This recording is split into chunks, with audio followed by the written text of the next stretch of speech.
Hi everyone, welcome to my channel. எல்லாத்துக்கும் அஸ்ஸலாமு அலைக்கும். இன்றைக்கி என்ன வீடியோ பார்க்கலாங்க? சூப்பரான சிம்பிளான ஒரு முட்டை கிரேவி தாங்க பார்க்க போகிறோம். அதுக்கு ஒரு கடாய் அடுப்பில் வச்சுருக்கிறோம். கொஞ்சம் தேவையான அளவு எண்ணெய் ஊற்றிக்கோங்க. பட்டை, கிராம்பு, சோம்பு எல்லாம் போட்டு நம்ம தாளிச்சிட்டு தேவையான அளவு வெங்காயம் கட் பண்ணி வச்சுருக்கேன். ஒரு அரை ஸ்பூன் இஞ்சி பூண்டு பேஸ்ட்டு, ஒரு கொத்து கருவேப்பிலை எல்லாம் போட்டு எண்ணெயில் கொஞ்சம் பச்சை வாடை போகிற மாதிரி வதக்கிக்கோங்க. நான் ஒரே ஒரு பச்சை மிளகா தான் போட்டிருக்கேன். உங்களுக்கு காரத்துக்கு வேணுங்கிற மாதிரி போட்டுக்கோங்க.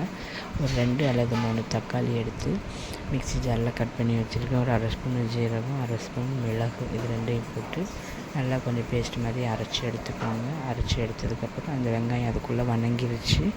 அதில் இந்த தக்காளி பேஸ்ட்டை கலந்துட்டு கொஞ்சம் பச்சை வாடை போகிற மாதிரி நல்லா வதக்கி விடுங்க.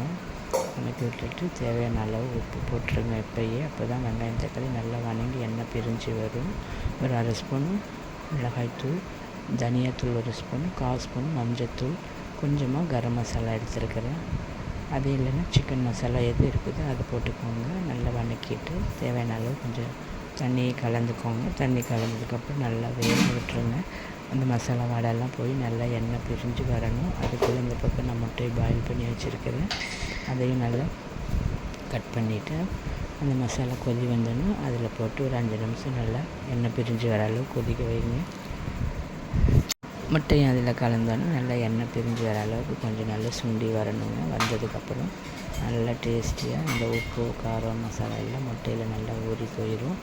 நான் இன்றைக்கி லஞ்சுக்கு தட்டைப்பயிறு சாப்பாடு தாங்க செஞ்சுருக்கேன். அதுக்கு தான் இந்த முட்டை கிரேவி சூப்பர் காம்பினேஷனில் இருக்கும். நீங்களும் ட்ரை பண்ணி பாருங்கள். ட்ரை பண்ணி பார்த்துட்டு இந்த கிரேவி சப்பாத்திக்கும், பூரிக்கும், தோசைக்கும் சூப்பர் காம்பினேஷனாக இருக்கும். நான் சாப்பாட்டுக்கு இந்த மாதிரி தாளித்த சாப்பாடு, அரிசி பருப்பு சாப்பாடு, தட்டைப்பயிறு சாப்பாடு இதுக்கும் நல்ல காம்பினேஷனாக இருக்குங்க.